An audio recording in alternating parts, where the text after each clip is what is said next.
Hey everyone, and welcome to the very first developer live stream of the year. Today we are here with the lovely Xenia.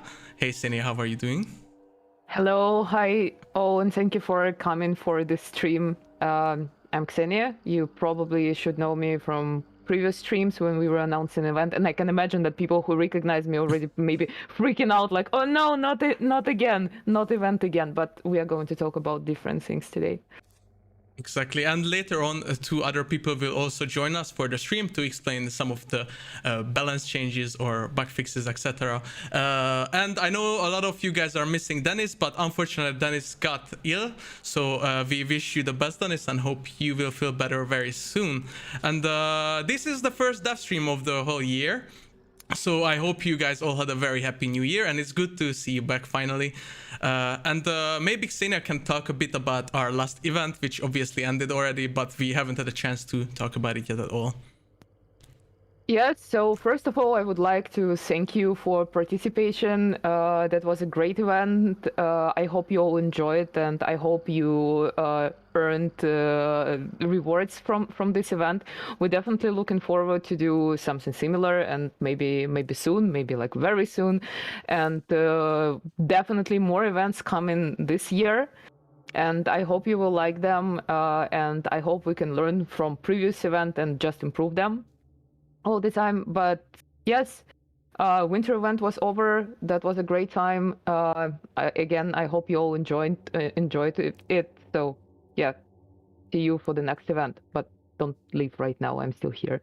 Yeah, and we have a lot of new stuff to actually talk about today too. So with that, I think let's dive into it, Xenia, and let's take a look at update 1.7.2, and we'll start off with the new features, and Xenia will be kind enough to drive us to all the feature changes, because we are actually adding two completely new features to the game this update, starting with the first bounty extraction bonus. And Xenia, it's your time to shine. Thank you, Vance. No problem. So with update 1.7.2, we are bringing, as Ben's mentioned, two new features, and one of them is a first bounty extraction bonus.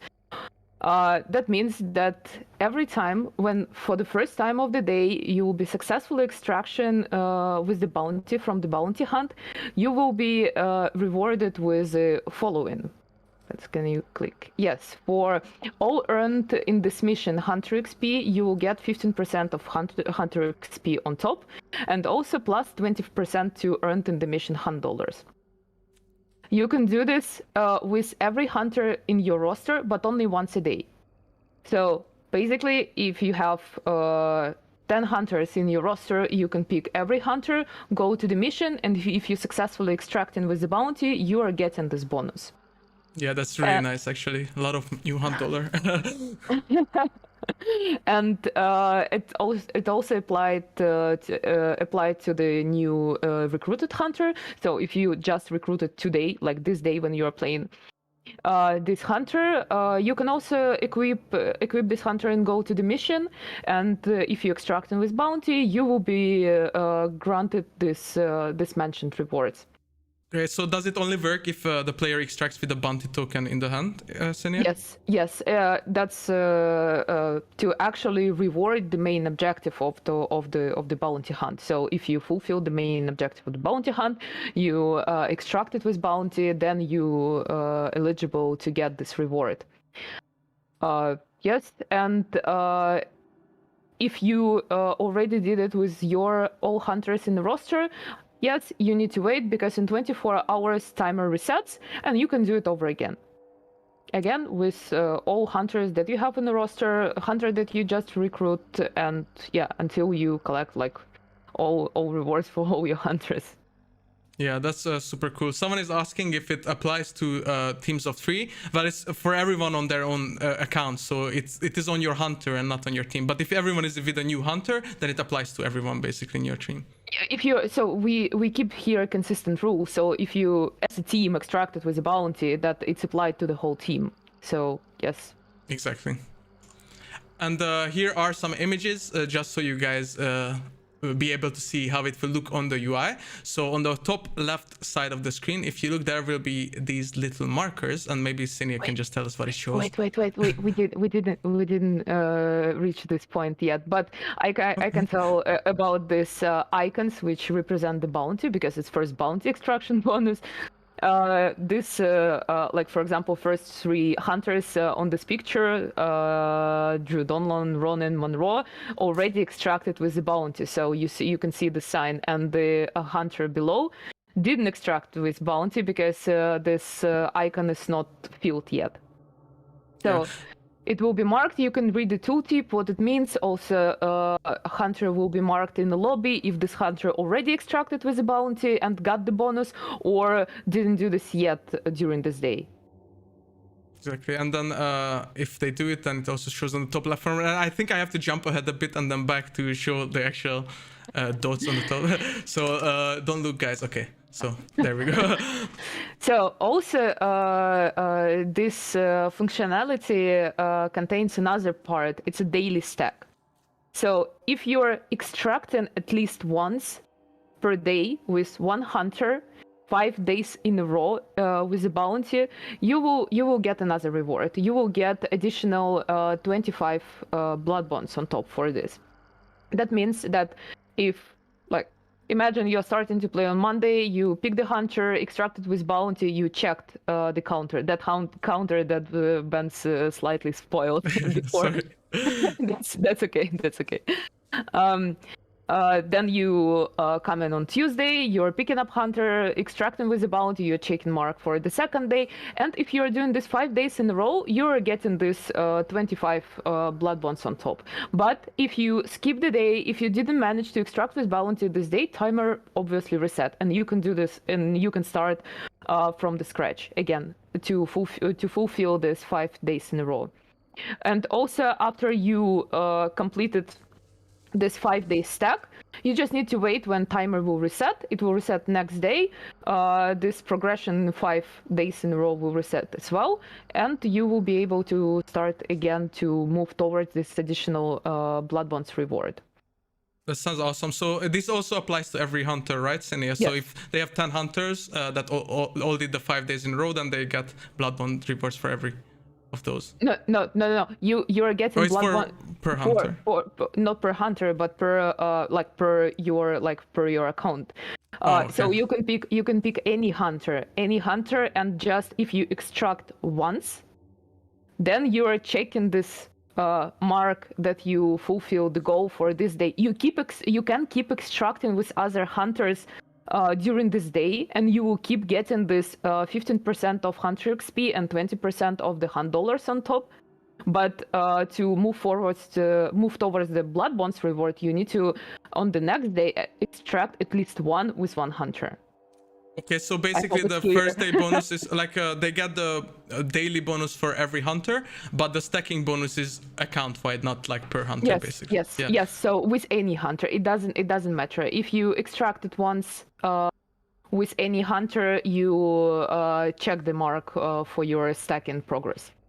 That's awesome. And now I'll go backwards a bit just to get back to the picture. So now you can explain. Sorry for that. No, it's fine. It's all good. So you can see in the left top corner this like bounty marks, and you can see like this 4 dots ahead. That means that you already completed this like daily stack goal. But as you can see on the screen, 4 hunters here already fulfilled the goal. So at least one hunter to check the mark, and then you can go through all your roster to gain additional hunter XP and gain additional hunt dollars. Yeah, and we just have like a few more examples how it represents when you haven't fulfilled for a day, as you can see here for the second day. And we just added one when you completed all, and after that, this is what you will see basically. So obviously this says like after obtaining the 5 days in a row, you'll receive the 25 blood bonds reward. And the last thing we haven't talked about is the new Accolade cards. So let's take a look at those. That's a shame that we didn't talk about them because they look awesome. So this accolade card that you can see on the screen, they are representing this daily stack. So for the first time, if you're first time in this day extracting with any hunter, you will get the first accolade card that you see on the left side for the first day, in the middle for the second day, third for the like on the right side for the third day. They look really awesome as well. And then we have the 3 other. Yes, so then stack continues, left on the left side for the fourth day, in the center for the fifth days, and the right accolade, it's an accolade that represents like for any other hunters that you keep extracting with during like this day. So you already got your daily check, but you can keep extracting, and you will see if you successfully extracting with any other hunter, you will see the right on the screen accolade. I hope it's not flipped, because otherwise I'm going to confuse people. Because for me, this like with this awesome smoke wings, it's on the right side. Yeah, I think it's quite obvious, and like they will see this basically at the end of the game, only when they finish a mission anyway. Yeah, I can imagine the rule sounds a bit vague, but it's just because like you kind of need to explain it. But in the end, it's pretty much intuitive.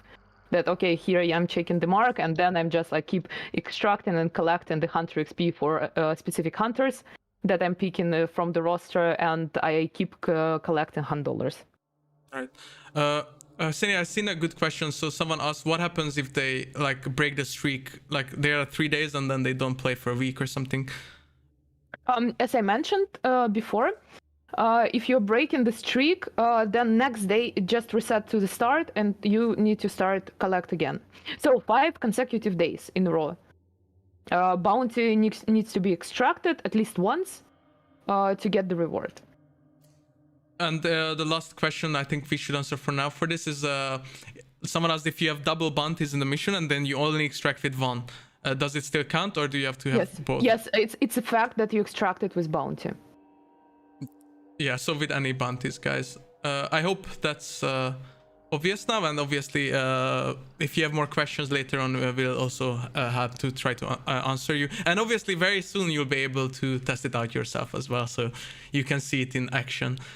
And unless you have something more to say on this, Sini, I think we can go on to the next one as well. I think we can continue. Sounds good. So let's take a look at the other new feature, which is the Dark Tribute. And your favorite, Mr. Cherry, is back. I know Sini loves Mr. Cherry, so she was very happy to have him back. You guys probably remember Mr. Cherry from the winter event, this evil, or maybe not evil, maybe good guy who was selling you contracts. So Mr. Cherry is back to buy you, and he has something to offer. After every mission, you're gaining the Bloodline XP. This Bloodline XP falls to the new progress bar that we have in the game, because we have not enough progress bars, obviously, right? Yeah.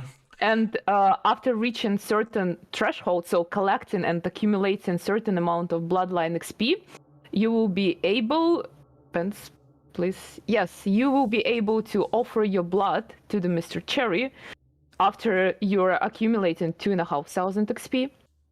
Next time, you will be able to offer the blood after accumulating 5,000 XP, and then 7,000 XP, and then 10,000 XP, or to make a shortcut for the last offer, you can make a deal with Mr. Cherry for 100 blood bonds. What it actually means? Can we switch to the graphics? Yeah. So you will see with update 1.7.2 that we have this new progress bar where there are certain thresholds marked. As I mentioned, 2,500 XP, 5,000 XP, 7,000 XP, 10,000 XP. You don't have to do anything extra compared to event. You just need to complete the mission, and all earned XP will be transferred here as well. It just a counter. So it's not something that you need to do specifically to fulfill the bar. No, you're playing the game as regular. So once you're reaching the threshold, you can give an offering. You can offer Mr. Cherry your blood. That means that you, when you're offering the blood to Mr. Cherry in return giving you one of the random rewards. And we'll in a second tell you more about the rewards as well, what you can get basically. Yes. The thing is very important.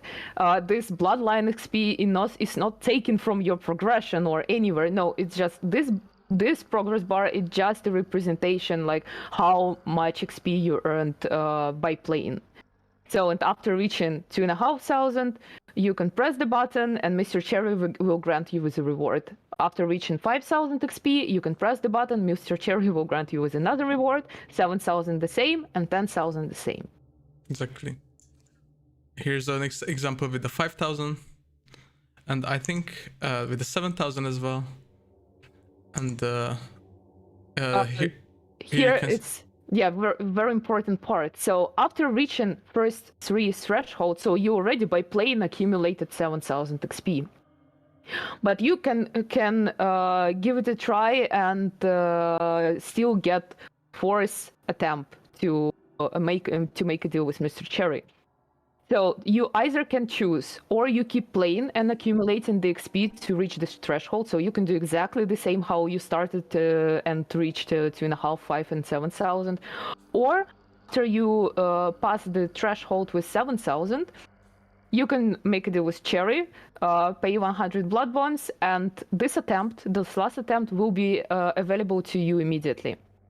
Very important that there is no way to get through the very first, like by just like shortcutting with the blood bonds. You will get them by playing. But for the fourth one, there is 2 options: or you keep accumulating the XP, or you're making a deal with Cherry. And fourth attempt to get fourth offering is immediately unlocked for you. Exactly, and as you can see now, when you reach the last one or anyone, you can give an offering and you get a reward in return. Yes. So you can get different reward from this. You can get, and that's very important part, exclusive legendary hunter for this, which will be available only where the dark tribute when you're making deal with Mr. Cherry.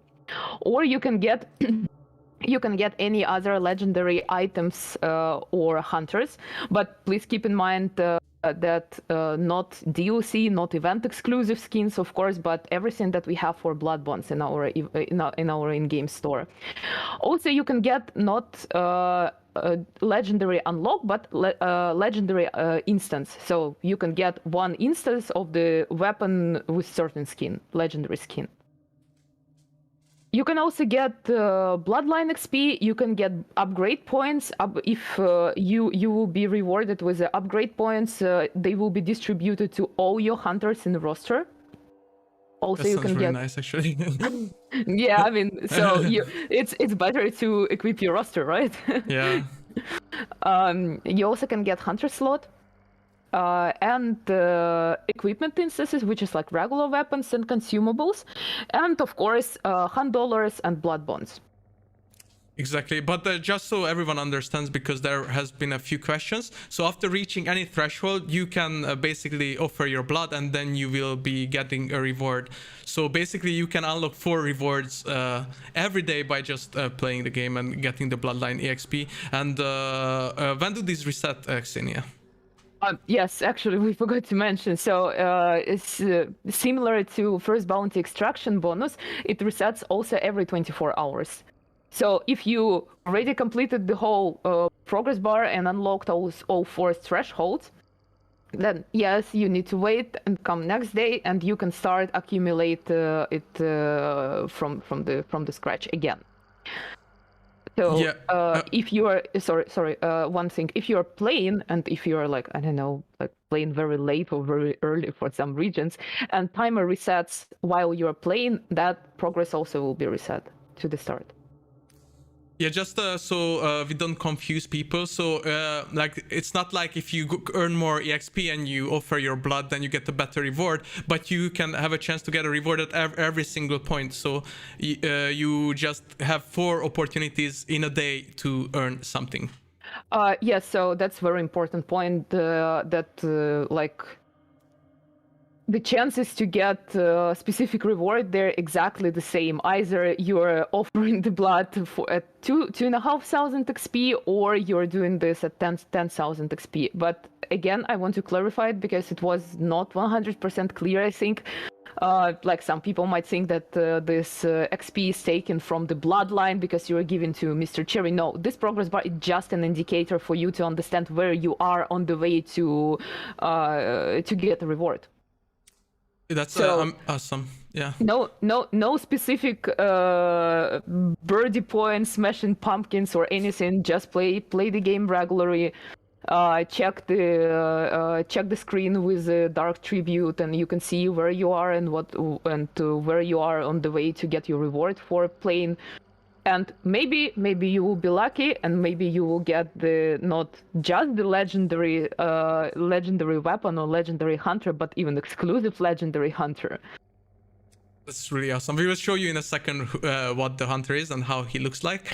But I've seen some people asking, like, what happens if they like earn the EXP, let's say, but forget to press the button or just like log out end the day. What happens then? That's a very good question. Thank you for pointing on this. So, if you earned enough XP to unlock this, to reach this threshold and make a deal with Cherry, but you didn't press the button, and you better do, because there will be like really cool animation, really cool. So, but if you forgot to do this, after timer resets, the reward will be claimed automatically. So if you had unlocked 3 thresholds, 3 rewards will be given to your account. Yeah, so you basically automatically get the rewards without actually clicking it, but obviously you miss out all the excitement and the cool animations we have in store for you for this, so better click it. And yeah, I think we can also show them how the animations look like then, and just show a few video examples of this. Yeah, absolutely. Yeah, so this is basically, again, when you're on 0 points, you can see that there's like a little... No, it's not... It's not necessarily at 0. It means that you didn't reach like any threshold yet. Okay, so it will just show you when you reached a certain threshold. Okay, so yeah, that's that. Then let's take the first one. That's the animation when you are like ready, so you need to press the button to give offering to make it happen, actually. Yeah, and this one is when you actually do make it happen.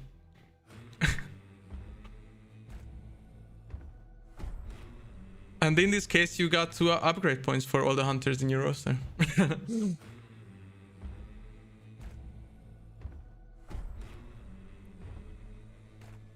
And then we have one more video just to show you the max one, the last one.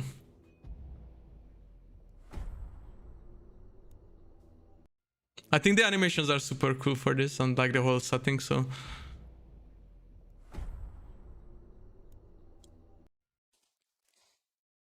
Alright, any questions, guys, while Senia is still here, before we show the hunter? Because that's obviously the most exciting part of it. I see the question that can you retire hunter to do this, so you're like to get some bloodline XP? No, you actually need to play. You actually need to play to make a deal with Mr. Cherry. Everyone is laughing at the $100 the hunter got.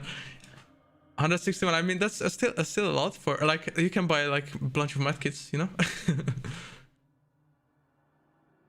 And yeah, so people asked if the legendary unlocks are permanent. So as Senia said, if you get the legendary hunter, obviously the exclusive one, that's a permanent unlock. But you can also get legendary items and other hunters permanently, or just one instance of it. So it's 2 different rewards basically. So it could be that you get a legendary weapon completely unlocked and have it in your arsenal, if it's a BB, a blood bond weapon in the game, or you could just get one copy of it. It's also kind of permanent, you know, blood bonds. It's not something that we are going to get it back next day when timer resets. You better spend it now. So you can indeed unlock the skins as well as, but also just get them one instance. We a bit phrased it maybe vague, but it's not that you can get only exclusive legendary hunter, but you can get any other hunter for that in our legendary store for blood bonds, of course. But just about for the exclusive legendary, can you also have an instance of that, or that's like always an unlock if you get that? Hunter? No, you're unlocking them like exactly. Yeah. Instances possible only for weapon and items, so you can get like one piece of this like legendary weapon skin, but you in the other case you can get legendary unlock. So when this skin is constantly available for you. That makes sense. And Sine, do you want me to reveal the skin? Yeah, sure, absolutely. Go ahead. Okay, I wonder who recognizes this fella. Here. I wonder if you guys know who he is. Chat, please write in the name of the hunter that you know so well. I mean, they might see him already somewhere. Oh, I see a lot of correct answers, so yeah. And they saw him in the trailer. Dark Side trailer. He was alive there. True. So he will be called Bat Hand, and obviously he is the living version of the Revenant Hunter. So before he died, after that infamous poker game or card game. So yeah, that's the exclusive hunter. So hope you guys like it. I actually really want to get him to play with him because this Revenant is one of my favorite hunters, so I can have like in one game alive, one game dead. That's like a good combination. Or like in one team, one dead Revenant and one a living one is like really fun too. I see the question that people asking because probably they're confused by my presence. Is Dark Tribute is an event or not? No, that's not an event. So it has a starting date, but it doesn't have, so far at least, the end date. So no, it's not an event. You can just like come to hunt, play some games, and get rewarded for this. Yeah, and currently this is the only exclusive hunter that you can only get with this feature, so. Okay, Senia, do you have anything else to add to the features? No, I think I'm done with my part. Well then, thank you very much. It was nice seeing you on the stream again, and like hope we see you next time as well. And thank you for explaining the features. And yeah, we will have our two lovely guests, or I guess Dennis replacement. But you have also seen them before. One will be Chris Bliss, who is a principal system designer, as well as Paul Montgomery, who is junior tech designer in Hunt, and they already were before, like I think around like update 1.6 or something, where they talked about a lot of cool weapons like the Scottfield, and today they will help us through all the balance changes. But again, Senia, thank you for everything, and have a nice evening because it's very late already. I know, I'm sorry. That's okay. Thank you for having me, and I hope you will try out once I want to release the Dark Tribute. Don't mess around with Mr. Cherry, and also you will like First Bounty Extraction. So yeah, thank you very much for having me, and have a good rest of the stream. And to all viewers, thank you for watching, and have a good time. Bye. Thank you. Have a great night. Bye bye. And guys, are you guys here? Hey Benzo. Hey chat everywhere. Thanks for having us. So you guys look quite awesome today as the Ronin and the kid. So since it was a sudden replacement because Dennis got ill, they don't really have cameras as of now, but I hope you guys enjoy the awesome hunters in the meantime, replacing them. So yeah, let's talk about the first topic, which is some of the pressing issues that we had recently after update 1.7. So the first one, or maybe all three of them that we will talk about now, performance related. We released a blog recently where we already talked about this a bit, but just to give you guys a bit more information, with this update we will be fixing a lot of performance related issues you experienced after 1.7. So for example, the issues with the stream overlay caused, some other stuttering issues, but keep in mind that obviously this won't fix all the issues.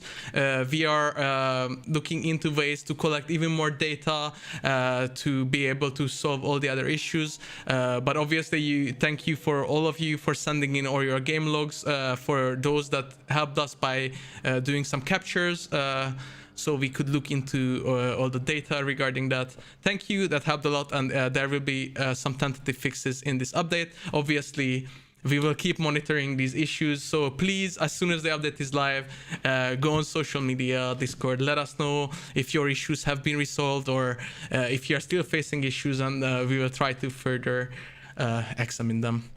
I don't know, Chris, do you have anything to add on this, or I guess that's mostly...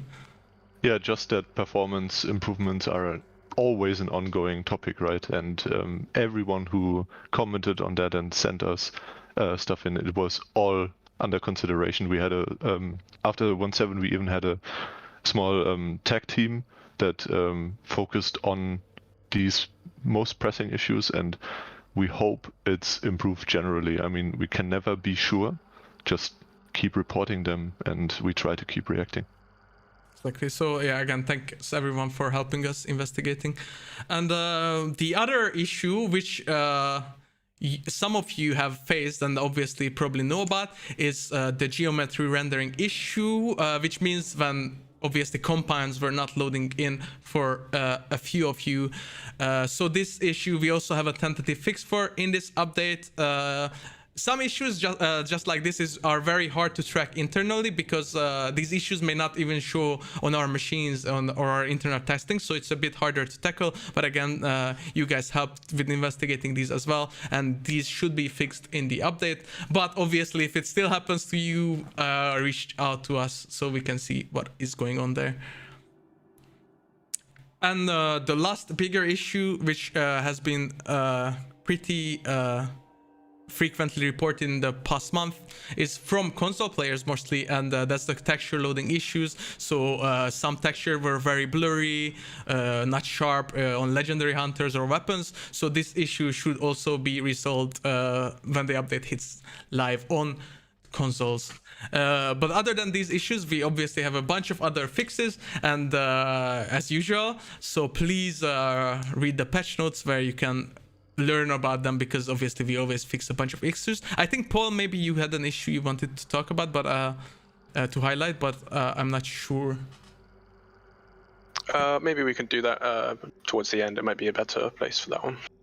Okay, yeah, that makes sense. So anyway, guys, yeah, as we said, just read the patch notes when they are posted on Steam, and we'll have a full list of bug fixes, because there's quite a few, but we wanted to highlight these three. And also, if you want to learn more about these three, just make sure to read our blog regarding this.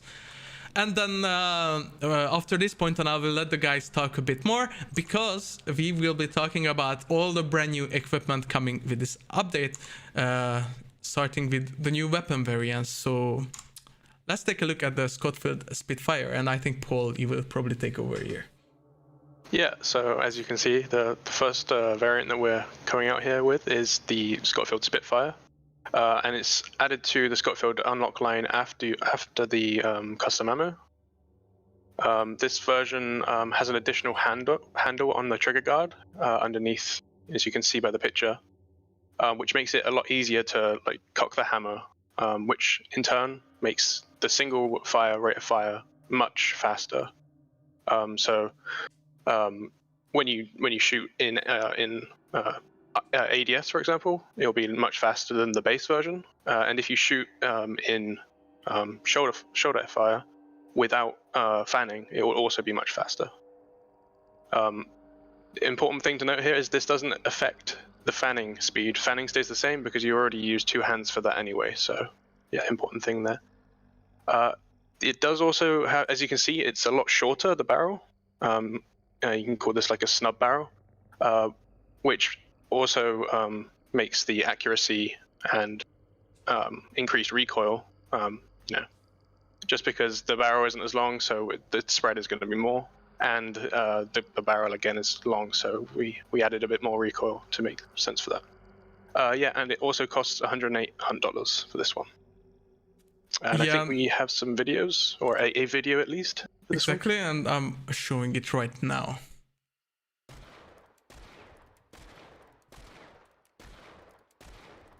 It's quite fast. Yeah. So the main comparison for us for the rate of fire here was the officer.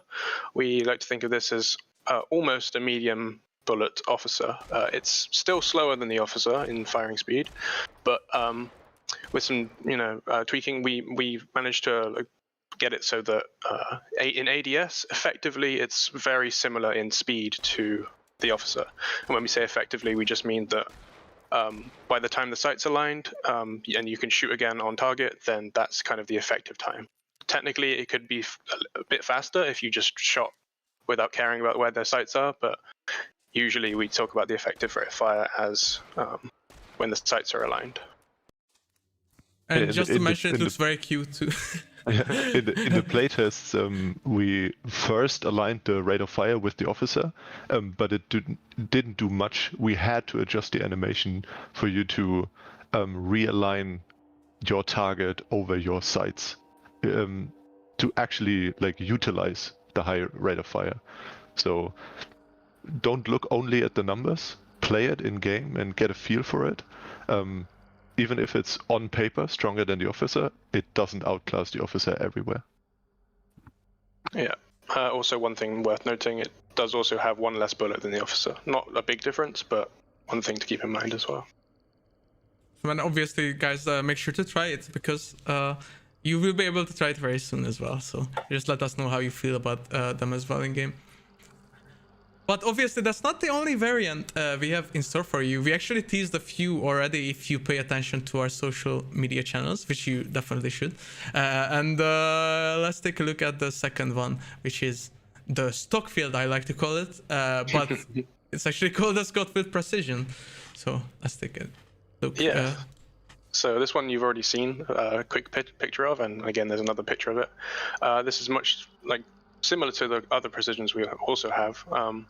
It has a stock added to it, which you can see in the picture, which means there's a lot less recoil, and the spread is much less as well. You can see this a lot in the animation as well. When you fire in ADS, for example, the gun doesn't tilt up as much because it's nestled in the shoulder, so it's much easier to shoot, and this is a really nice gun overall. One of my favorites we worked on. And yeah, of course, it's a medium slot since it has a stock now. But it also has an increased rate of fire because it's now, if you imagine you were holding this, it's a lot easier now to reach the hammer at the top because the ergonomics of the weapon have increased. So we have a slight increase in recoil, rate of fire, but nowhere near the Spitfire, and also still slower than the officer, the Nagant Precision, for example. And this one is $8,500, as it says there. And I think we also have a video for this one. Exactly, let's take a look. Yeah.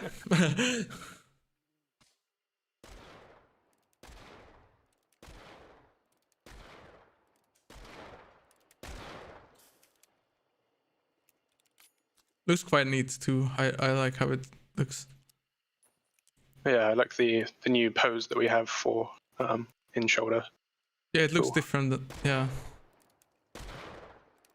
And here you can see where the animation has changed, because in the base Scott Field, you don't really see the hammer get in the way of the sight too much because the recoil is still going. But here you can see that the hammer is actually quite tall, which is, interesting. Yeah, I'm excited for this one. It finally bridges the gap between the compact ones and the Dolch Precision. And for that price, it's with Quartermaster, it's a cheap pick if you don't want to play bow or something. I think we forgot to mention when it exactly comes in the Scott Field unlock tree. Actually, in the presentation here, we have everything in order. So every variant comes after, not necessarily right after, but like more down the tree. So this will unlock after we have the Spitfire. Mm-hmm. And we still have a few pictures of it, just so you guys can see. A nice look at it on the table. It looks quite cool. One thing also to note as well, this obviously reduces the ability to use fanning, because you can't get your other hand in there to work it. It also cannot be dual wielded because it's a medium slot. One thing we forgot to mention on the Spitfire actually is it obviously can be dual wielded because it's a single small slot. Yeah. Looks quite cool, but obviously you can still take 2 of these, but just not at the same time. But since they are medium slot, you are able to take 2 of them, and maybe one with custom but one without. You know, like it's quite nice. Yeah, FMJ on this one will be very nice for getting those longer range headshots. I agree. And then let's dive into the next variant, which is yet again another Scottfield variant, the Scottfield Swift. Yeah, so this one's unlocked after the Precision, and this one comes with an added speed loader, which reloads up to 6 rounds at once. So it can still reload, say, 3 rounds if you only have 3 rounds, but it can reload all 6 at once if you have them. The drawback here is that when you open the weapon, the hunter will just eject everything in there to make room for those, those next bullets in the speed loader. Like, they don't have enough time to, be messing around, pulling each one out. So any unused rounds here will be ejected. So, for example, if you just shoot 1, then you will lose any reload, then you'll will lose 5 rounds. But it's a trade-off here because you can reload very, very quickly with this one, as you'll see in the animation in a minute. And just a question that maybe some people may have for all the Scottfield variants. Is the ammo capacity the same for all, or does it like change depending on which one? So obviously the chamber is all 6, they're all 6, and the amount that you have spare is all the same across the board on all of them. Yeah. Yeah, exactly. So this has the advantage of like reloading very quickly, even compared to the regular one. But if you, let's say, have 5 unused rounds in there, you lose all 5. So yeah, exactly. Yeah. And of course, mentioning this one as well. This one can be dual wielded and fan as well. Well, and I see a good question actually already. Like, does bullet grubber work with this or not? It doesn't really, because it would be a hard animation to fit in with the, say you needed to get 5 rounds out, then you'd need to pull each one out, for example, and again then you've just lost all of your speed. So we kind of reserve the bullet grubber for the more important, like longer ammo and stuff like that, stuff where ammo is a little bit scarcer. With this one, it's kind of easier to get back, and we want to use that as kind of like a way to balance the weapon a bit. Sounds good. And let's take a look at the video you guys prepared. So here you guys can see it in action. This poor tower though, always getting abused.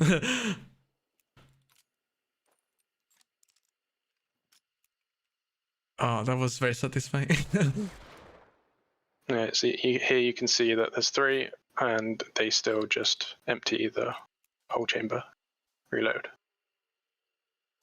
Yeah, and also like you can see like all the spare ammo basically disappeared in like half a minute or less. Mm-hmm. So it's quite easy to waste all your ammo with this as well. But at the same time, you can like reload very quickly. Yeah. It's a kind of thing where you'd want to be careful because you don't know whether someone's got a base Scottfield or a Swift. If they fan you and you think, oh no, they've got no ammo, they need to reload, they could be reloaded within a couple of seconds. So yeah, it's an interesting one to look out for. Yeah, I'm just letting it play once more because it's so satisfying to see. Again, the partial reload here.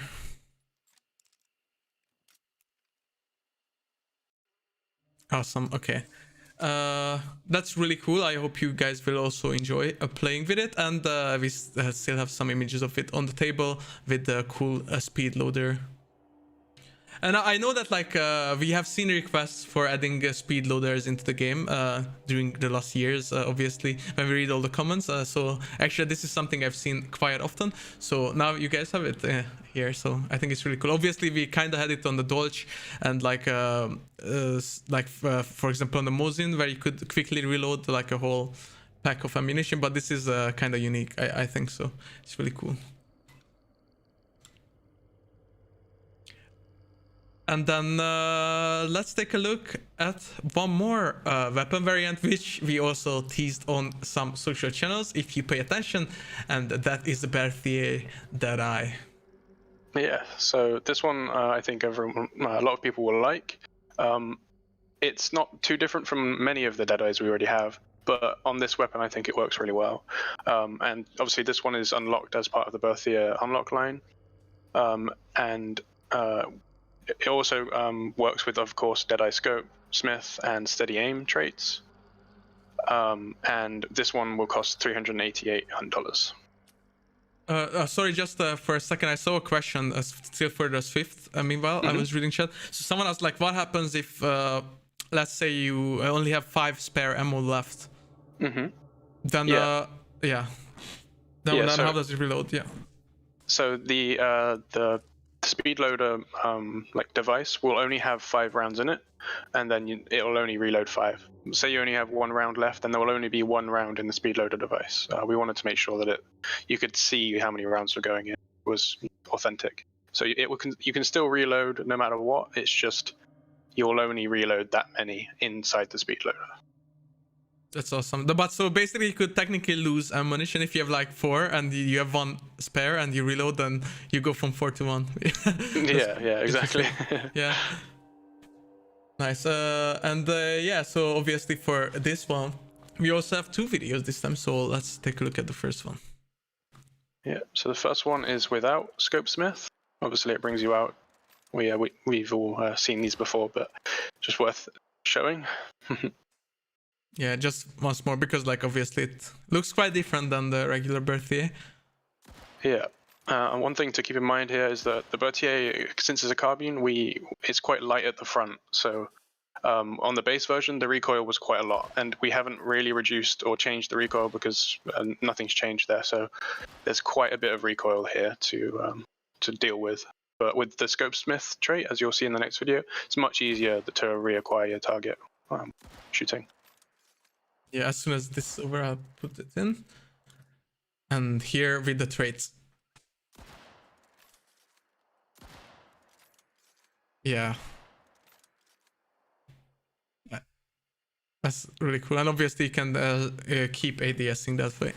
Yeah, it's always really cool to see the mechanism there on the right. It looks really cool up close. Let's just look at it once more.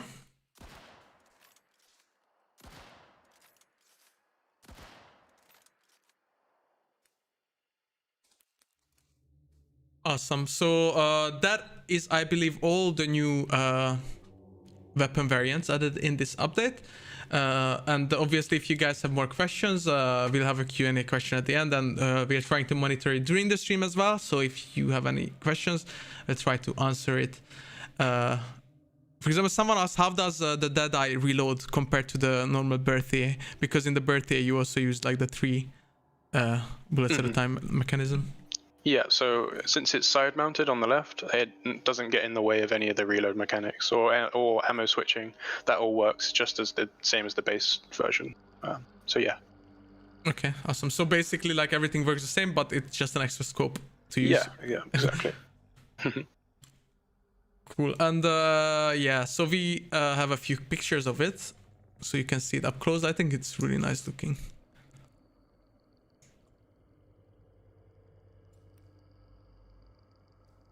Really nice looking gun. And we also have one more addition, which is not really obviously not a weapon variant, but Winfield is getting full metal jacket. Yeah.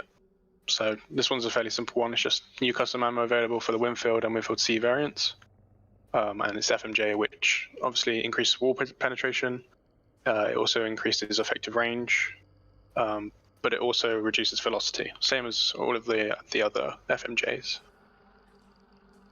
And this one costs $3,500. So is it only available for the regular Winfield and the C, or also like Swift or like Aperture? Yeah, but yeah, it's available for all variants. This obviously doesn't include the Centennial. This is Winfield and Winfield C. So this is just new ammo for those two, like variant lines. You know, Winfield C and Winfield. Yeah, so it's another terminus on the Centennial, basically. Yeah, no, Yeah. those don't. Yeah, we just have like obviously the picture of the FMJ there and the weapon on the table with the new ammo, but obviously visually nothing changes on the weapon. And yeah, try it out, guys, and also let us know how you like it.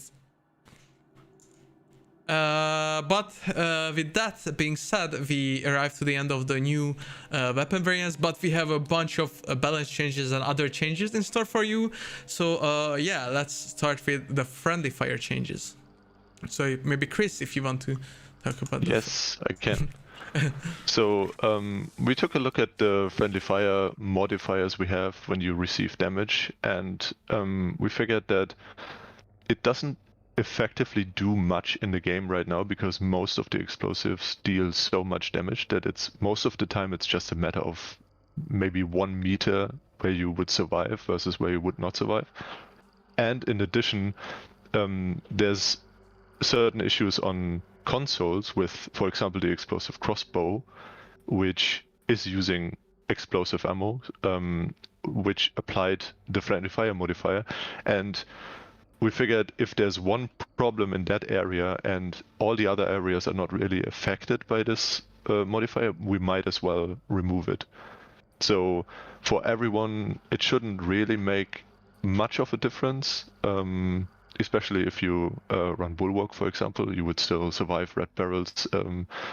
And for consoles, it's tackling one of the pressing issues that currently exist there, where explosive crossbow might have been exploitable here and there, or at the very least, too annoying. So we just want to address that, and in the same go, streamline it for all the platforms, because it will only leave us with benefits and no disadvantages.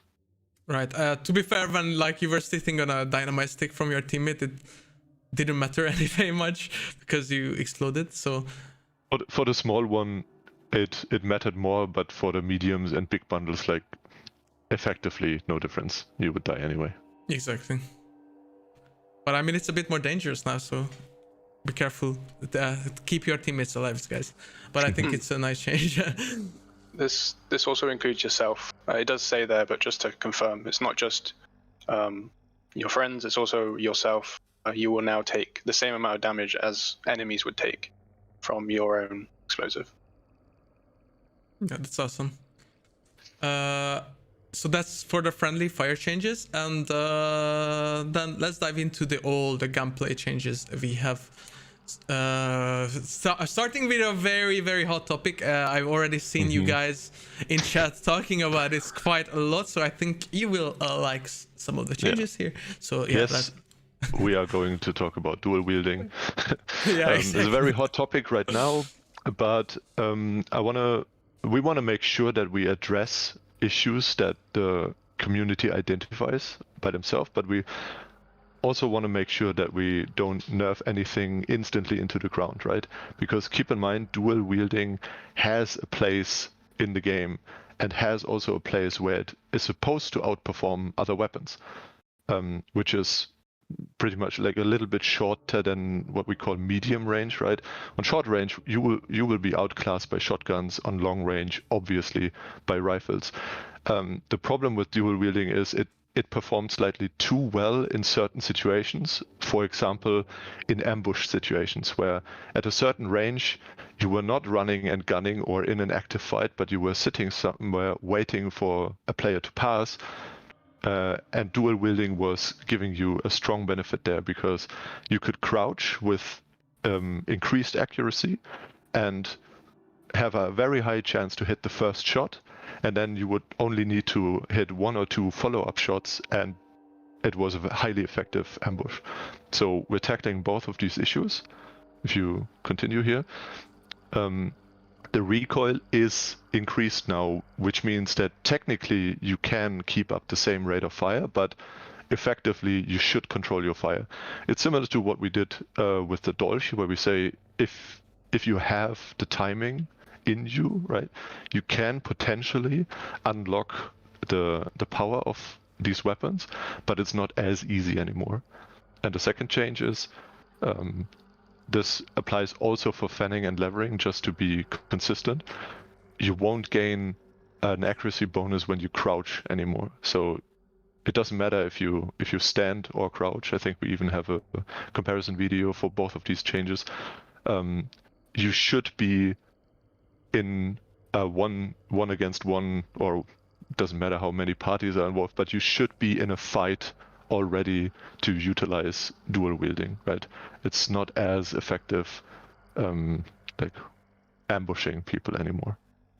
But yeah, that being said, keep in mind, it still has a place in the game, and people have to react to being engaged with dual wielding. It's gonna stay, but we have to make sure that it stays in a fair way for everyone. Yeah, and before we show all the video comparisons for this, since you mentioned that we saw like the community's reaction, I just wanted to say that this year we would really want to focus on listening to you guys and addressing as many things as we can. We already tried to start with the performance issues blog, so we will try to talk about the issues you guys are asking to us and like be straight up honest with everything, and hopefully this way we can improve the game together and have an awesome community as well. And yeah, so this is one of our goals for this year, so we are all in this together. And yeah, this is also a change birthed from that, so thank you guys. And yeah, let's look at the videos then.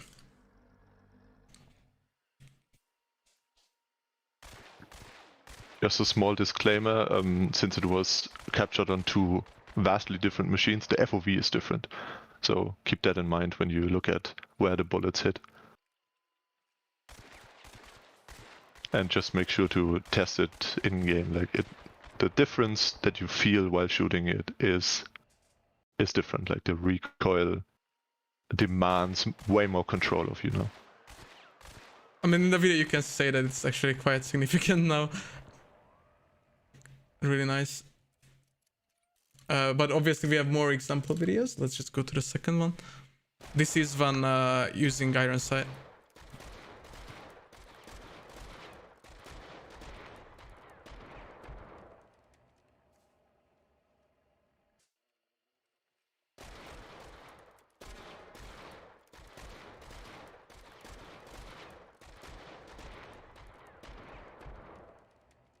Yeah, as you can see, I think like it's very obvious, like the difference is actually quite significant in my opinion. So I hope you guys will be happy, and obviously, as I said, please leave your feedback when you actually try it out and let us know how you feel about the changes. But that's not the last one. Let's look at all the crouch changes as well. Yeah, the difference here is that there is no difference. On live currently, the crosshair would shrink a little bit and you would get an advantage, and you no longer have that.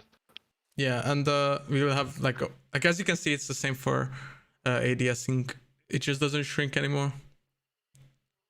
Also, the poor hunter is doing some extra squats today, but yeah, it's a good demonstration. And we have like obviously Chris already mentioned that it's the same for fanning.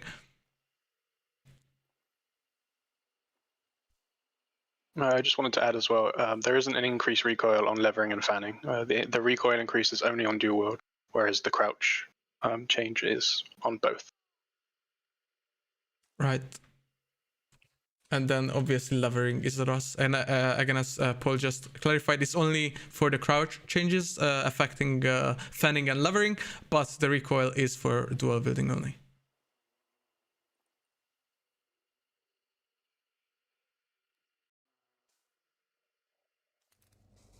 Yeah, so those are our rapid fire changes in this update. Hope you guys are happy. I see a lot of happy comments, so again, let us know how you feel about it. But I think it's a really great update, so thank you guys. And let's move on to all the other changes we have, because we have quite a few still, starting with some bow changes. Maybe Chris, you want to take over? Paul did the changes, he can take that one. Paul? Yeah, so Take the blame. Some minor changes for the bow. Overall we like where it sits in the meta, but we just wanted to give it a bit more utility overall. So we increased its damage from its minimum draw. So this is if you just tap the button like a couple of times or something like that. Just that instant shot, kind of like if you had like a regular weapon. We just wanted to increase that damage a bit, so it's a bit more useful in when you're being surprised or something like that when someone's coming around a corner. Just so it's not only a pull and hold weapon, you can also use it potentially in shorter range. So it's not increased like by loads and loads. It's increased enough that like you're going to do significant damage to a hunter if you hit them in the chest. But one other thing we also did was increase the damage specifically against grunts and hellhounds, which makes it a lot more like versatile for dealing with these enemies. So it increases the one-hit kill chance on these. If you hit grunts and hellhounds in the chest or lower chest from up to about 15 meters, they should be a one-hit kill. Obviously, the 15-meter mark is difficult for you to gauge in game, but you'll get used to that kind of distance. But we also increase the damage on their limbs as well. So if they get hit in the limb, then usually it's going to be a 2-hit kill. So there's no more hitting them 3 times with the minimum draw and hitting them over and over until they die. It should be only maybe 2 and maximum 3 hits on the grunts and the hellhounds now. That's great. Sorry, I just went to the next slide. So just to recap again, the minimum draw deals more damage now. So when you just basically just tap your key and not like drawing it the full way, and also increase damage to grunts and hellhounds, so you can basically one-hit kill them with a higher chance. And with that being said, let's move on to some of the Dragon Breath changes we add with 1.7.2. Still working on that one. We just want to give players that do carry Dragon Breath give the advantage in the very, very close distance engagements, right? If you're sitting in a room and someone comes in and you happen to have Dragon Breath equipped, like currently it's not gonna do you any good. Yeah, you take a chunk from your opponent and maybe he starts burning, but whatever he has equipped will probably outperform you anyway. So I think the ranges are 5-6 meterish for the long barrels and a little bit less for the shorter ones, but at least you have the ability to one-hit kill your opponent now with that thing equipped. Anything above that, you're actively playing like against a kill here, right? You just want to annoy your opponent or set him on fire or just support your team. But yeah, it needs a little bit more potential in these very close encounters. Yeah, exactly. So just wanted to say that obviously we buffed Dragon Breath not so long ago, but it still needed some tweaking. So as always, we will keep on monitoring after these changes as well. How you guys like it? And it's in the ranges where the very slow bullet speed is not that big of an issue, right? Because anything we will do above these ranges will buff it too much, and then there's no point in using shot anymore, right? I mean, I'm over exaggerating, but yeah. But even at like 6 meters, you have to hit like quite a good shot, like with like your gun being very on point to actually one-hit kill someone, right? So it's still like not like a guaranteed one-hit kill at that range, but depending on how you aim, basically. And again, if you guys have any more questions like for these, we'll be happy to answer them in the Q&A section at the end. But we love seeing the world burn, especially with a Terminus. So with that being said, let's move on to the explosive crossbows that Chris already mentioned slightly bit at the friendly fire changes, but we made even more changes, especially for console players actually. So let's take a look at those. Yeah, to be perfectly honest, this stems from the console environment, but anything we can tweak there that doesn't affect other platforms, because we want to keep the game in line across all platforms, right? We're perfectly happy to react to, right? So what we're going to do on the explosive crossbow part is that if you're hit by the explosion part of it, so it doesn't need to be a direct hit, the aim punch is vastly reduced. So you have a much higher chance to actually shoot back. And we will see this in a short video after this slide, I think. For now, you can even, if you want, I can even shoot now, but it's up. You can show it now, yeah. Okay, then let's take a look quickly. So crossbow hits right underneath, I think, and with the officer, it would be perfectly feasible to shoot back in this case. Yeah, so it's very little aim punch, basically. Also, when I first played the video, it really scared me. I mean, the guy in the tower has to shoot back at some point, right? Yeah.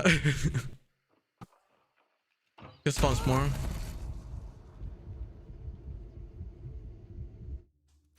Awesome. So the guys in the Discord call can't actually hear the audio, but I played it and it was really loud in my ear and I got really scared by it. So you guys didn't see me because the camera was on the video, but just so you know, I got really scared. So that was the aim punch change, but that's not all we have. So we have more. Yeah, spare ammo reduced from 1 loaded 6 extra to 1 loaded 4 extra, just to make it harder for people to spam it in your general direction, right? And the hipfire spread is increased. That means that it is harder on consoles or generally with controller to shoot accurately, and we want to make it specifically for this weapon a little bit harder still, because you should count on the splash damage here, or you should use it as a tool to open gates and stuff. You're not necessarily supposed to shoot accurately anyway, so we can do that change. And as mentioned before, like there are certain exploits currently, but exploits is borderline.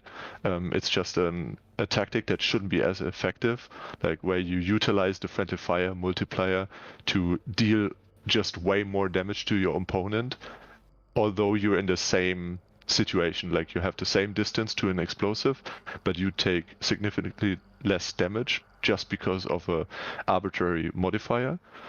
And to like avoid that happening or being exploited in the future, we just like remove the multiplier because it's not needed. And with the explosive crossbow, it just like gives us benefits and no drawbacks. And I've seen some questions, Chris, in the meantime, if this is only affecting the explosive variant of the crossbow or like shot bolt or other variants as well? No, this is exclusively for the explosive crossbow. Yeah, the explosive ammo for the crossbow. We still call it explosive crossbow, but technically this is only for the custom ammo type, yes. Cool. And yeah, I think that's it for the explosive crossbow changes. So hope all the console players out there, we hear you and we see you, so hope you will enjoy. And then let's go on to the trip mines, which are getting some awesome changes in this update. First, feed the points and trip mines. Yes, we did changes to the poison and the alert trip mine, just to bring them a bit more in line with the effectiveness of the concertina trip mine as a defensive tool. Right now, if you want to defend yourself, you usually use concertina trip mines. If you want to like score like an off-screen kill, you use an alert trip mine at a red barrel. Like it's most effective that way. And the poison trip mine, like that could use a buff anyway. We don't have to talk about reasons for that. So it will now spawn a small poison cloud, like similar in size to what the crossbow bolt would do, but it doesn't last as long. It's just 30 seconds, and it gives you a more intense poisoning in the first place. So what we try to achieve with this is, if someone trips this trip mine now, he has to be committed, because he can either keep pushing and then have a cloud in his back, which makes it harder to retreat, or he will retreat and then has a cloud in front of him, which makes it harder to push back in after they healed themselves. So this is the general idea behind spawning like a persistent cloud. So I And see a lot of people liking the change already. So it's a great change. And then I see the 30 seconds mentioned. 30 seconds is just enough for you to go there in order to react, right? So if you want to block an entrance like completely, you would bring a poison bomb instead. That's not what the trip mine is for. The 30 seconds are just someone triggered it and you have that time to react. But we don't want to see like minutes of poison clouds in and around boss layers that you can only disperse with choke bombs. With Concertina, it's fine because you have loads of possibilities to get rid of it, right? Yeah, the alert trip mine deals burning damage now. So in the past, it burned things, right? So it could explode flammable things, but now it actually deals damage to your health bar as, for example, incendiary ammo would.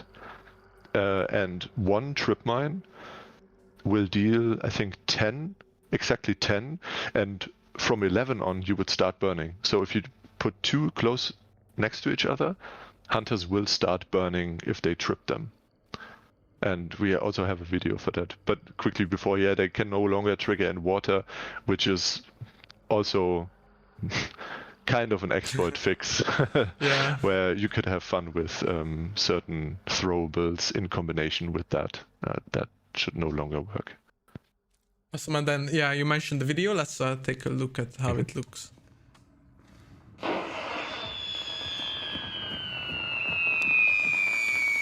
So two mines at the entrance. I trip them both. I start burning. I have to take care of the burning, and that gives my opponent time to react. So nice shot.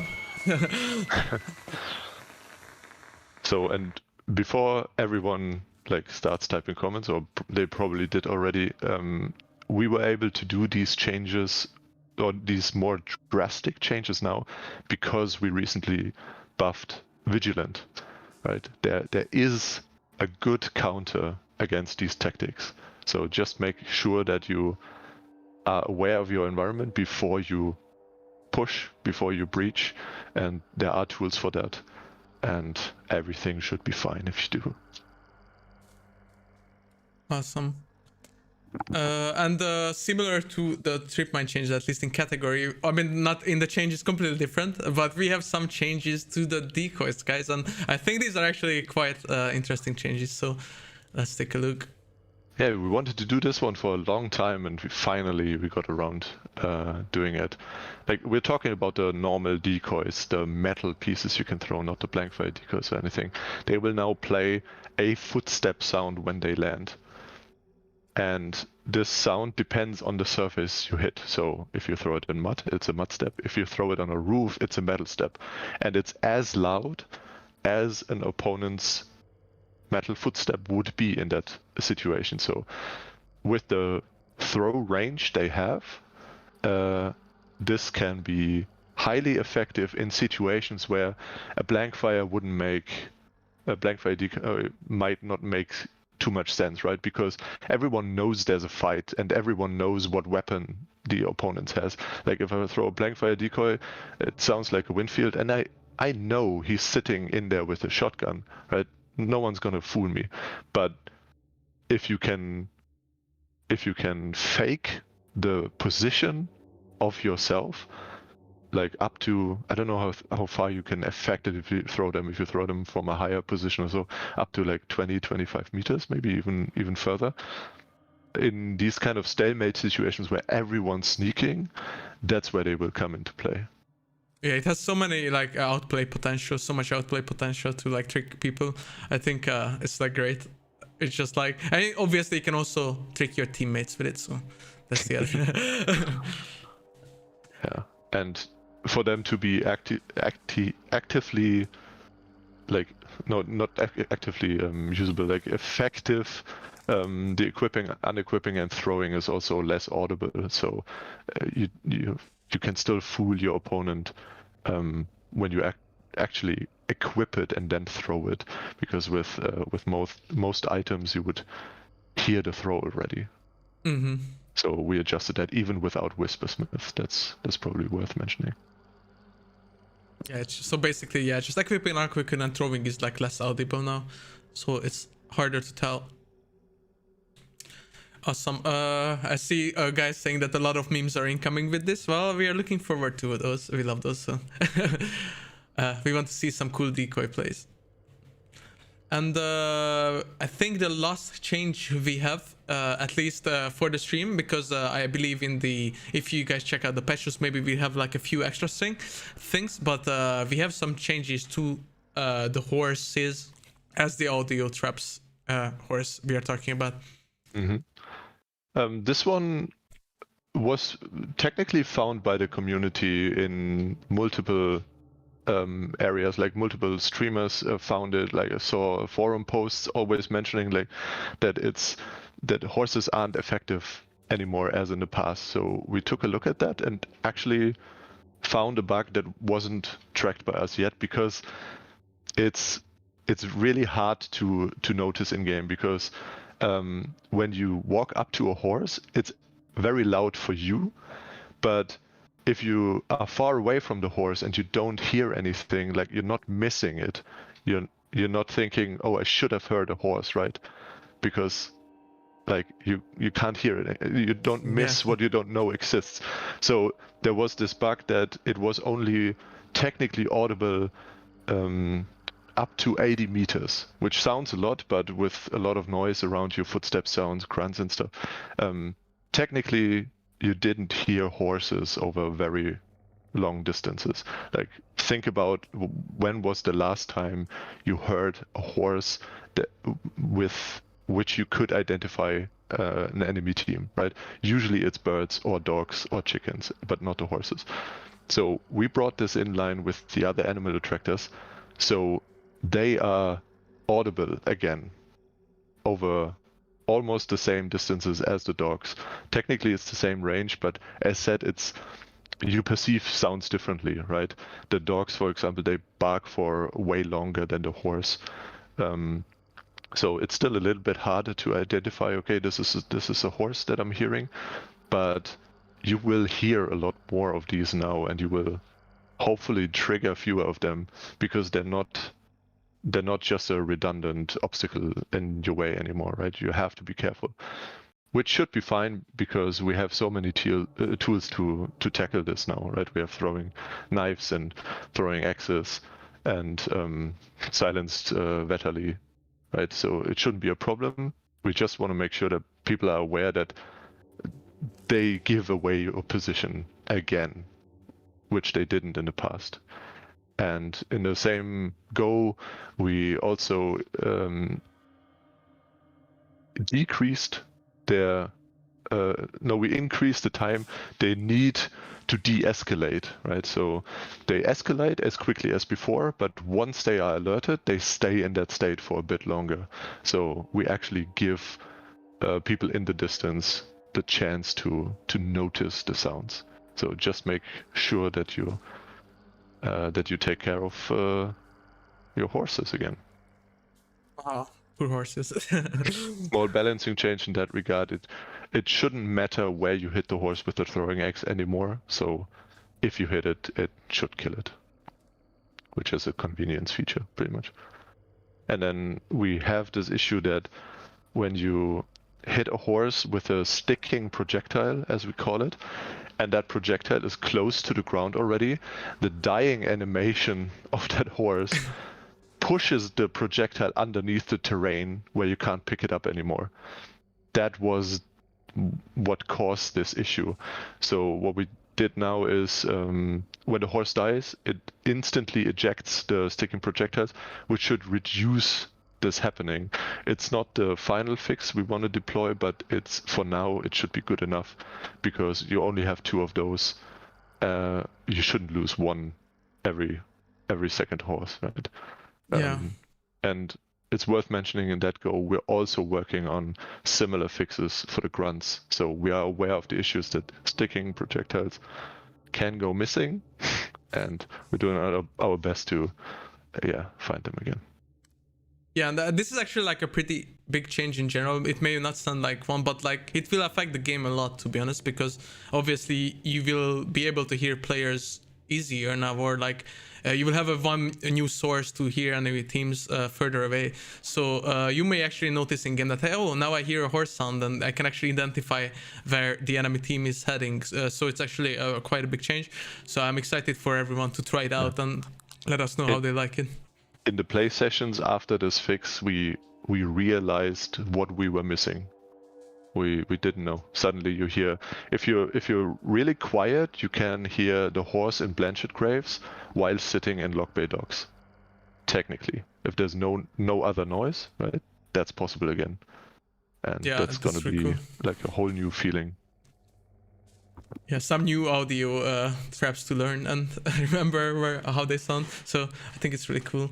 And we actually had one more change in this update, which is to the windows and doors. And Chris can walk us through that as well. Yes. So there was this thing. We would consider it an exploit where you would look at a compound and determine on the state of the windows and doors whether or not a team has been there or not, because some of the windows rendering in depended on another player being there at some point in the past. So you saw a compound on long distance, seeing windows being rendered, and you're like, yeah, okay, a team went past here. And this is an exploit because it's an absolute hidden feature. Like, you couldn't explain this to a new player. This is why it shouldn't be a thing in the game. It took us so long to fix this because there were some underlying engine things we had to look at and fix, but we finally did it. So hopefully, I mean, we always have to see how it turns out on live, but the windows and doors should render as early as everything around it. So there shouldn't be a difference anymore. Yeah, I think we heard like a lot of complaints about this in the past, so hopefully it all works out now. So as always, I said it like many times before the stream, please let us know if you still see the issue and we look into it, but it should be fixed with this update. So I think that's actually a great change. Yeah, it's just what Chris said. So the rendering should be in line with other objects, so it won't render later or further out than everything else. And I think with that, we are at the end of all the balance changes, and now we are at all the cool legendary items to look at.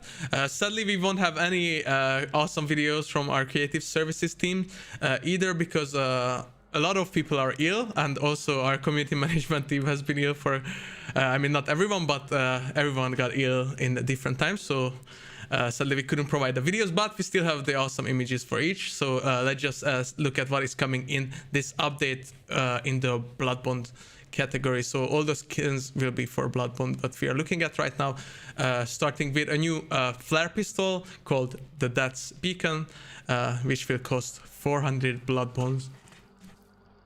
It actually looks really cool in my opinion, and since we don't have any audio narration right now, I'll just read the little lore snippet from it for you guys. So, against a dark sky, this flare pistol blazes its foreboding message to death, marking the next place from which souls need to be collected and graves dug.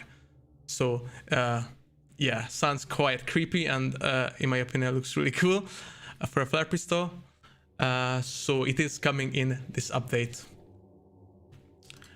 Then here are some images so you guys can see it, at least actually one image, so you can see it clearly up close as well. Then the next one is for the Romero Talon variant called Maelstrom for 700 blood bonds. So obviously Romero is a shotgun and with the Talon attachment on it, just to be clear.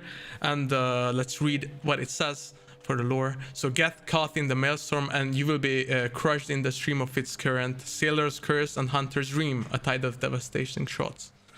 So really cool. It actually gives that that little sailor vibe as well, I think, with like all the hooks on it and the little ties and ropes. So I really like this one. And again, here is a cool image so you guys can see it full screen. Sadly, obviously, we couldn't fit in all the barrel, but you can see the important part with all the changes on it. Then we have a new Winfield Musket Bayonet skin called the Berthier for 800 blood bonds. Obviously here you don't actually see the bayonet because I think maybe the Winfield Musket Bayonet is the longest gun. I don't know, Chris, if that's true, but I think it's like really long gun. Certainly the longest Yeah. Winfield. Yeah, for sure. Bomb lance might be longer. And the lore on this: in the name of the Father and Son and the Unholy Spirit, hunters a Christian and cleanse the bayou with the shot of this Winfield bayonet. Really cool with like the hand on it. So again, sorry for not having all the cool 3D videos this time, but I hope you guys can still see it pretty well. And here is another shot where you can see a bigger part of the weapon. And then the last Bloodbond skin in this update is for the Bornholm match called Mockingbird. And let's just read the text again. It's a sin to kill a mockingbird, but it's not a sin to kill a monster. And the call from the Bornholm number 3 match mimics the torment of its victims with every shrill cry from its deadly barrel. And as you guys can see, there's like this really cool bird engravings all over the gun and also on the stock. So it's quite fancy. So I hope you guys liked all the Bloodbond skins that are coming this update. And obviously don't forget that the exclusive hunter is also coming that you can earn. But you know, that's basically free, so you won't have to play Bloodbonds for it. And one other thing that we have also teased on socials is for the Lunar New Year, we are having the Azure Arsenal DLC. Which is some thematic skins for the Lunar New Year, and this should arrive on February 1st for PC players and February 8th for all the console players out there. So you will be able to purchase in the store. I won't actually put the text on it here because it's tied to the Lunar New Year, so I want you guys to read it there. But there's a Berthier skin. I know that a lot of you have been asking for Berthier, so I know you will love it, and also I really like the whole style of it, called Swiss Bane. Really pretty skin. The next one is Adult's Precision. I think this is the one we actually teased on social media, called the Seventh Son. Really cool as well, I think. For those of you that love the Adult's Precision, I think maybe this is the best choice. So really nice. Then we'll have the Romero hand cannon called Ascent. This has like this jade dragon carved into the side. Looks really nice as well. I actually like all the skins in this pack. And we actually have 3 weapons and a tool in this DLC. The last tool being the heavy knife called Yu Chang. So again, this will be available on February 1st for PC players on Steam, and on both consoles it will arrive on February 8th, so please keep an eye out for that. And with that being said, we are at the end of the stream, but obviously we have a Q&A question. I think a lot of you have been waiting for it, so it's time to basically ask all your questions in the chat, and we'll try to answer as many as we can together. We also have our lovely community managers already collecting some questions during the stream. So, Chris and Paul, if I you have see a question already, Benzo. When is the update coming out? That's a very good question, and the update is coming tomorrow. So there's no test servers, guys. The update will go live tomorrow for PC. Obviously, it will follow for console, and we'll keep you updated. But PC players will be able to play tomorrow. So. Without test servers, so you will be able to play everything live right away. And let me just quickly go to the Discord as well, because I see you guys asked a lot of questions already.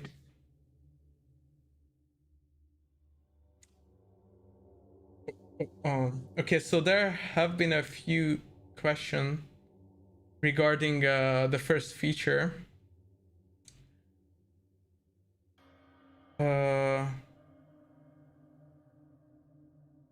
So from our Russian players asked regarding the Dark Tribute that is it an event or is it just in the game? I think Sene already mentioned it, but this is not an event, so it will be in the game forever. You'll be able to do it like every day after the reset, and you just have to earn Bloodline EXP, and you will be able to roll it every time for rewards. And I also seen you guys asking questions about like how the rewards are handed out, and they are completely random. Yeah, you can basically get anything. If you are very lucky, you can get the Hunter on the first roll, but obviously there's a lot of things in there, so a lot of possibilities. And Paul, Chris, have you seen any questions that you could answer while I'm looking through the other, because there's a lot? Yeah, maybe the stances bug, where when you crouch, you expose your silhouette differently for different weapons. We started investigating this already. The problem is that it's a content fix, so we have to look at all the animations we crafted for the game and bring them in line. So this is definitely being worked on, but we don't have an ETA for it yet. But we identified the issue, we can fix it, we just need time to do so. Yeah, so I've seen a few more questions in the beginning about the feature. So it was about like if again with the bounty extraction. So you only have to extract with your team with one bounty, and that already gives you the first extraction bonus. So you don't have to get a double bounty. Not every teammate has to hold a bounty. It's just you have to extract with at least one bounty token in your team, and then you get the bonus for that hunter, and obviously the daily stack as well. And okay, so I see a lot of questions regarding Kayn from you guys, and we actually have an answer for you. So obviously we got a lot of feedback from you in the past months regarding the Kayn. So we already brought all these feedback to our art team, and this is something we are working on at the moment. So we will try to like obviously make Kayn more visible. We are working on it. We know that you guys have an issue with this, so there will be some changes. I cannot promise when yet, but be assured that we are looking into it and it's being worked on, so no worries there. For the sake of transparency, I would like to add that the whole Kayn situation that is reflected in community feedback and internal discussions and so on, that actually spawned let's say an update to our processes, where with every new legendary hunter we bring to the game, we actually take a deeper look at how these characters will blend into the environment. For example, with Krampus, the Devil's Advocate, sorry, we already made adjustments where we say, yeah, maybe the mask should be a deeper red, right? Or some of the leather stripes should be maybe a bit more contrasty to the rest of the dark skin. So your feedback like reaches us. Everyone in this company reads forum posts or Reddit or Facebook or whatever. Like it all reaches us, and it has an effect. So just want to say that we're not only looking at Kayn. Obviously, it's the legendary skin we currently look at, but all the future ones, you can be sure that it was a discussion at some point. And obviously, if it's not good enough, then we're gonna improve on it. Thank you for the awesome answer. For those that still ask about the performance issues, I already mentioned that in this update we do have some implemented already as tentative fixes, but please go to our website and read our latest blog where we detailed what we did regarding the three biggest performance issues. And as always, we both, Chris and I both mentioned that we are constantly working on performance fixes, so that will be an ongoing thing as well. But again, please go to Showdown.com, check out the news section, and we have a blog post ready for you already to read regarding that.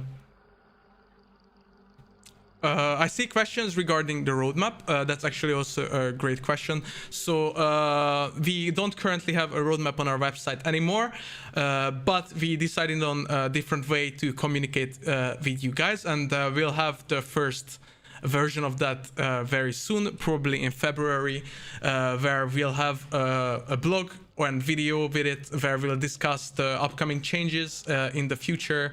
We'll talk through with the developers, with the community managers, and tell you guys what is planned. And we want to have these blogs more often during the year, so maybe every quarter, maybe every half a year. But we'll basically have an update for you guys for everything instead of the roadmap, because we had a problem with the roadmap where some features were there for a long time, and then they got pushed in the pipeline, and we were not sure how to communicate those anymore on the website. So I think it's a way better approach to, like, every quarter just talk honestly with you guys in a video and tell you all what we are planning at the moment. So I hope that answers the questions regarding the roadmap, and yeah, hope you guys are looking forward to the blog, because it will be quite a big one as well. I saw a question a couple of times, which was regarding the bug with, we call them sticky entities, but it's regarding when you pull them out of an enemy, it made an abnormally loud, like, obnoxious noise. We've addressed that in this one. Just wanted to point that out because I've seen a couple of times that people have mentioned it. It should now be a lot less invasive and be normal sound. So yeah. I see questions about hit registration. So obviously this is quite a big topic. I can tell you all that we are looking into it. It's certainly every week we are talking about this internally. So we are looking into it. We are gathering data for it. And there's nothing I can just say at the moment regarding fixes, but we are investigating it, and we'll update you as soon as I can say something certain regarding it. But we see your problems with it, and it's something we are looking into, so don't worry. In the meantime, we actually made a video about it, which was quite detailed, how hit registration works, how the servers work, and we also had a blog talking about it. So please, if you go on YouTube and just look for Showdown hit registration, watch that video. It will already tell you a lot about what we did so far, and we'll continue working on these issues.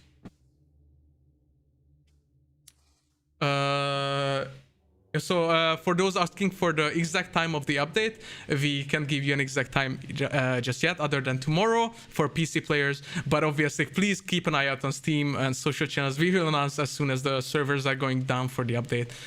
So we will update you there.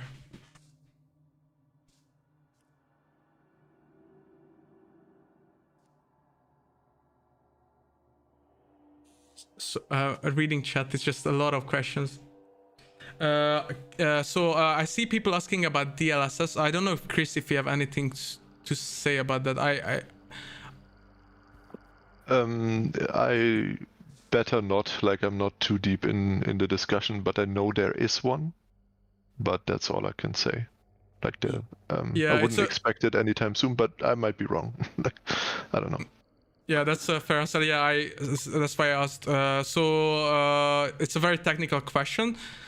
So yeah, it's on our radar. We obviously seen you guys asking, but like we can't just have an update yet for it because we just simply don't know right now. So maybe we'll follow up with technical designers, and if we can give you an answer, we will try to. So I've also seen questions about custom lobbies. I know you guys have been asking for it a long time, and we used to have it on the roadmap. So this is obviously something we would really want to pursue, but it's actually a really large undertaking, and it requires a lot of work to implement to the game. So currently it's not one of our highest priority one, but this doesn't mean it won't happen. We still want to do it, but it will be just further down the line. We can't say a date when it will happen, but yeah, that's all we can say at the moment. We know you want it, we would like it too, but it will be later on if it happens.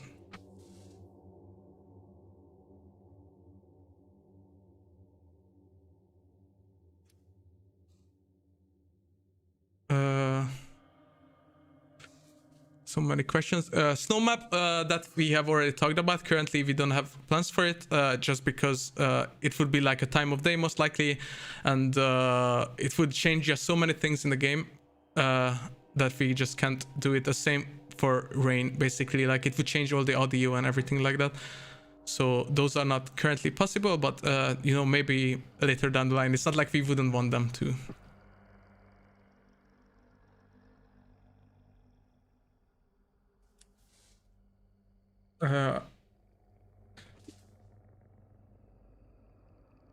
I don't know if you guys can say anything about a 2D map replay, because I see the question. I don't want to ignore it. So if there's any updates. Yeah, it seems like everyone is focusing on that right now in the chat. 2D replay is still a feature we would consider very, very important and useful in Hunt, and would be really cool to do. The problem is that it's a very advanced feature because of all the storage issues and interface issues and so on and so on. So we've done work on it, but we can't tell anything about ETAs on that feature. I can just tell you that we definitely want to have it as much as you do, but that's unfortunately all I can say right now. Okay, and since we answered a lot of questions, the last one is like you guys just find the console update is coming. We don't have a certain like exact time yet, but it most likely will arrive next week. With like every update, usually the console patch due to the certification process arrives 2 to 3 weeks, or 1 to 3 weeks, let's say, after the PC update. But currently it's planned to arrive next week. Obviously, if it's later than that, we will let you know. And I think we should end it at that. Guys, if you have more questions, please leave it on, as Chris already said, all the devs, or most devs, reading Reddit, Facebook, Twitter, Instagram, Discord. So please leave your questions, and we'll try to answer as much as we can this year. As I said earlier, be as transparent with you guys as we can.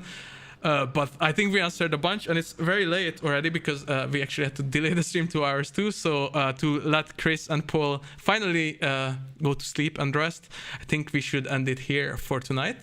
So with that, I would like to thank you guys as well to joining so late on so last minute request as well. So Chris and Paul, thank you so much. It was a lot of fun. Thank you. It was fun. Yeah, thanks for having us. Yeah, and also obviously Xenia, who is not here anymore. Thank you for joining in the beginning of the stream as well. We love you as well. And again, we hope Dennis gets better soon as well. So thank you everyone in chat. We see you next time, hopefully soon. And all of you have a great night. Thank you guys again for joining me. And yeah, see you. Bye-bye.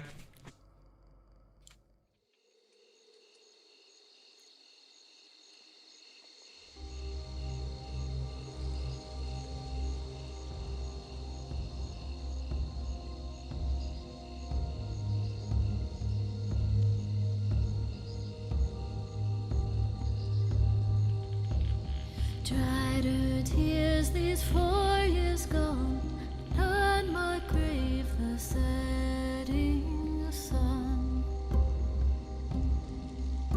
Be still, my dear, don't cry, for soon you will be at his side. Dark as the night, its wings were red, spread across the sky.